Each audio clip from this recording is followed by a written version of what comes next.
Hi guys, welcome to another class. This one is called Monster Mashup.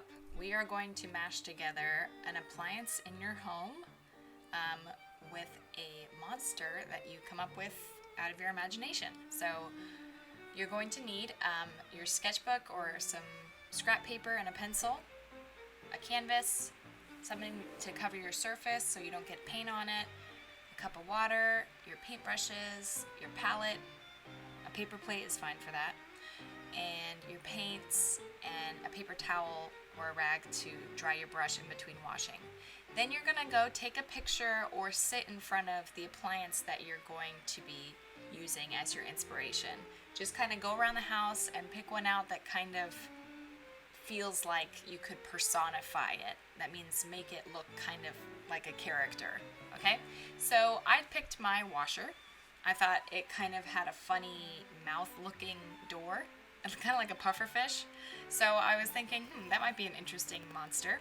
And I just had fun with it. I just exaggerated the washer and all of its parts, and I really thought about all of its parts, what it kind of looked like to me, or how I could kind of create a character out of it.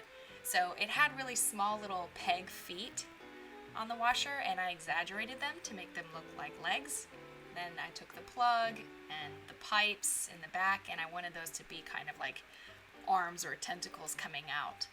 And then I made eyes, and I thought about, when they're washing, they have all that soap and bubbles, and so I made it look like it was foaming at the mouth with bubbles and laundry detergent. Whatever appliance you use, really think about all of its working parts and see how you can make it come to life. Or make it part of that character. When you are sketching out your ideas, this part is a big brainstorming moment. You want to sketch it all out, think about the colors you're going to use, and then take your canvas out and draw your final plan.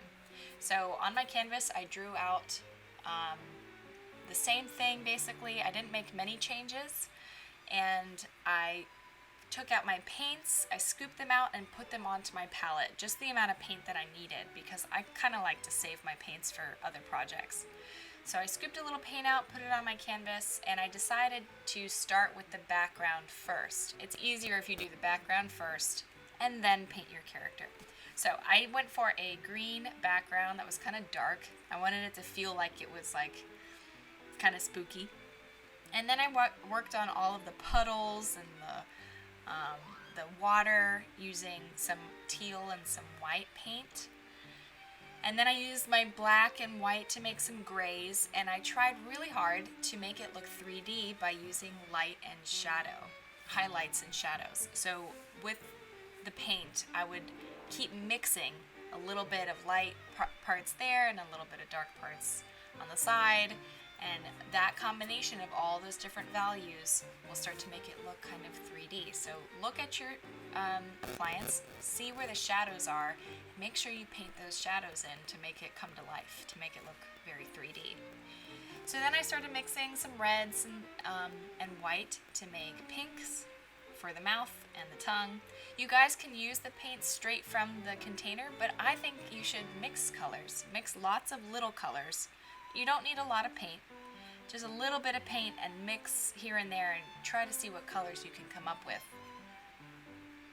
There's probably no orange in your palette, but guess what? Yellow and red, that can make orange for you. Green can be made with blues and yellows, and if you need to darken a color, you can add black to it, or you can add another dark color. Like if you're trying to darken red, you can add blue to it to actually make it a little darker and purple. Okay, so when you're cleaning up, guys, scoop all of your leftover paints back into the containers. Try to save as much paint as you can. If it's a plastic palette, you want to clean out all that paint as well as you can. But if it's a paper plate, you can just throw it out. When you wash your brushes, wash them until it's completely clear. Use clean water. Don't use your paint water that you've been using the whole time. Go get a fresh cup of water and rinse your brushes until they're so clear that there's nothing left over. I hope you guys had fun with this project, and I can't wait to see the monsters that you made.